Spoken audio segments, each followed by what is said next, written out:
Leitura diária da Bíblia. Hoje, 10 de abril de 2024, iremos ler os capítulos 9, 10 e 11 de 2 Samuel.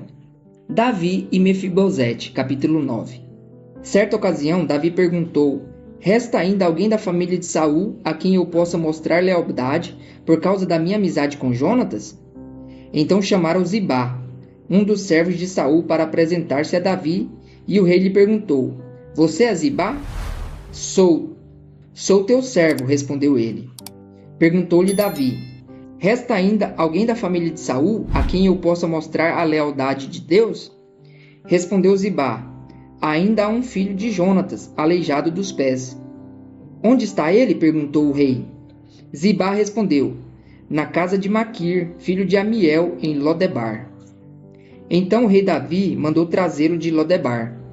Quando Mefibosete, filho de Jonatas e neto de Saul, compareceu diante de Davi, prostrou-se com o rosto em terra. Mefibosete? Perguntou Davi.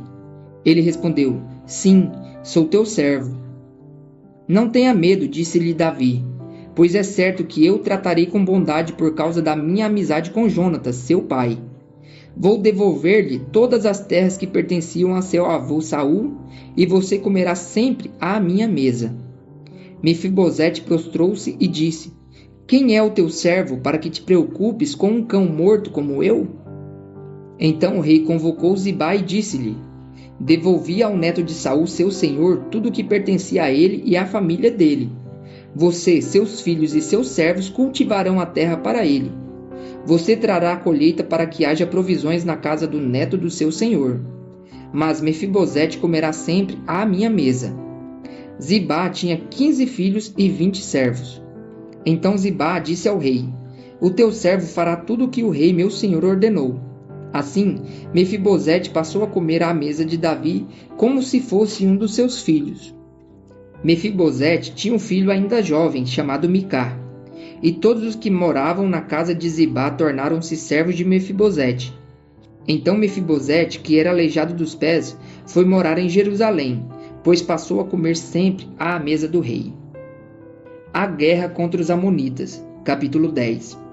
Algum tempo depois, o rei dos Amonitas morreu, e seu filho Anum foi o seu sucessor. Davi pensou: serei bondoso com Anum, filho de Naás, como seu pai foi bondoso comigo. Então Davi enviou uma delegação para transmitir a Anum seu pesar pela morte do pai dele. Mas quando os mensageiros de Davi chegaram à terra dos Amonitas, os líderes amonitas disseram a Anum, seu senhor: achas que Davi está honrando teu pai ao enviar mensageiros para expressar condolências? Não é nada disso. Davi os enviou como espiões para examinarem a cidade, a fim de destruí-la. Então Anum prendeu os mensageiros de Davi, rapou metade da barba de cada um, cortou metade de suas roupas até as nádegas e os mandou embora. Quando Davi soube disso, enviou mensageiros ao encontro deles, pois haviam sido profundamente humilhados, e lhes mandou dizer: fiquem em Jericó até que a barba cresça e então voltem para casa. Vendo que tinham atraído sobre si o ódio de Davi, os amonitas contrataram 20.000 soldados de infantaria dos arameus, de Bet-Reob e de Zobá, 1.000 homens do rei de Maaca e 12.000 dos homens de Tobé. Ao saber disso, Davi ordenou a Joabe que marchasse com todo o exército. Os amonitas saíram e se puseram em posição de combate à entrada da cidade, e os arameus de Zobá e de Reob e os homens de Tobé e de Maaca posicionaram-se em campo aberto. Vendo Joabe que estava cercado pelas linhas de combate, escolheu alguns dos melhores soldados de Israel e os posicionou contra os arameus.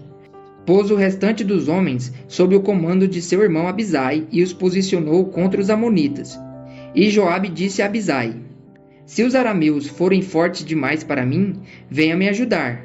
Mas se os amonitas forem fortes demais para você, eu irei ajudá-lo.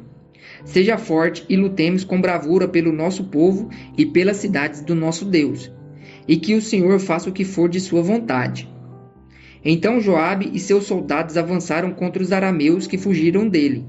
Quando os amonitas viram que os arameus estavam fugindo de Joabe, também fugiram de seu irmão Abisai e entraram na cidade.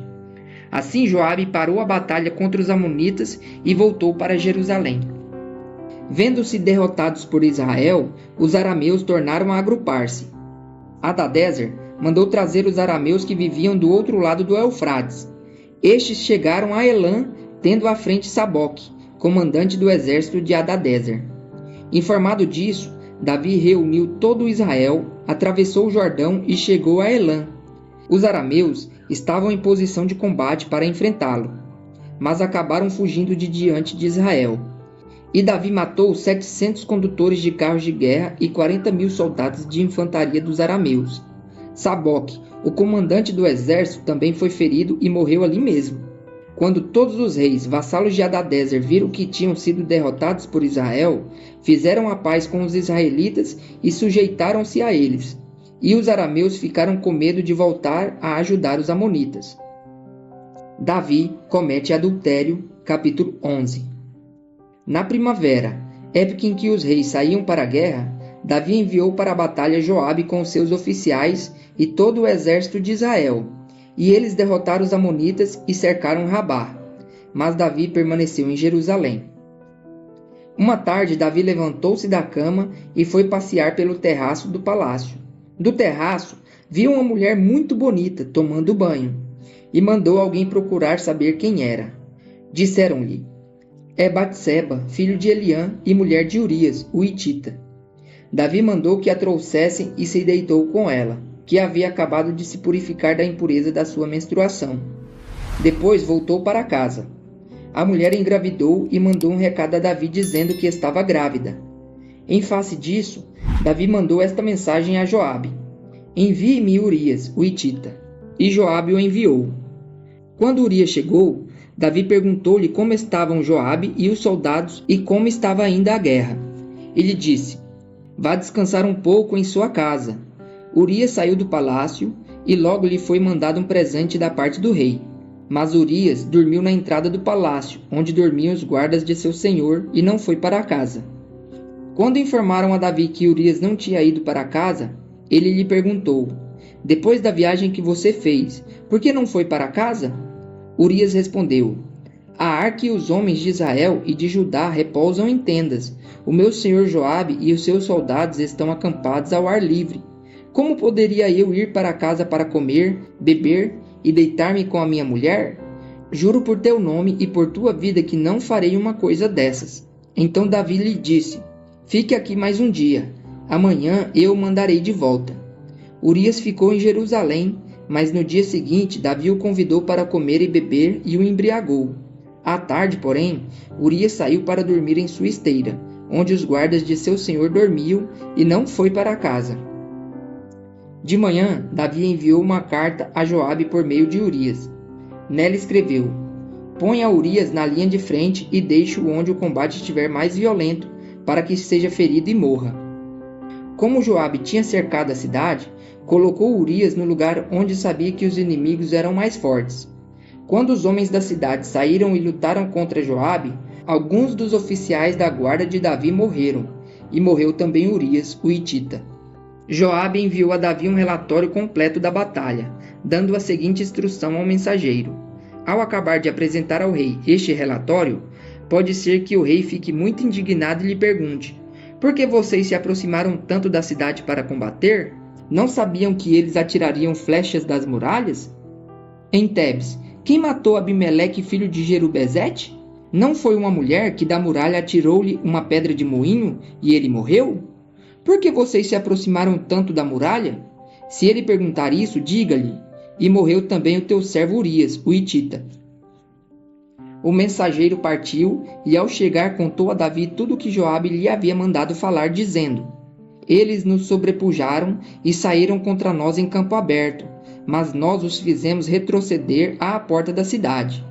Então os flecheiros atiraram do alto da muralha contra os teus servos e mataram alguns deles. E morreu também o teu servo Urias, o hitita. Davi mandou o mensageiro dizer a Joabe: não fique preocupado com isso, pois a espada não escolhe a quem devorar. Reforce o ataque à cidade até destruí-la. E ainda insistiu com o mensageiro que encorajasse Joabe. Quando a mulher de Urias soube que o seu marido havia morrido, chorou por ele. Passado o luto, Davi mandou que a trouxessem para o palácio. ela se tornou sua mulher e teve um filho dele. Mas o que Davi fez desagradou ao Senhor.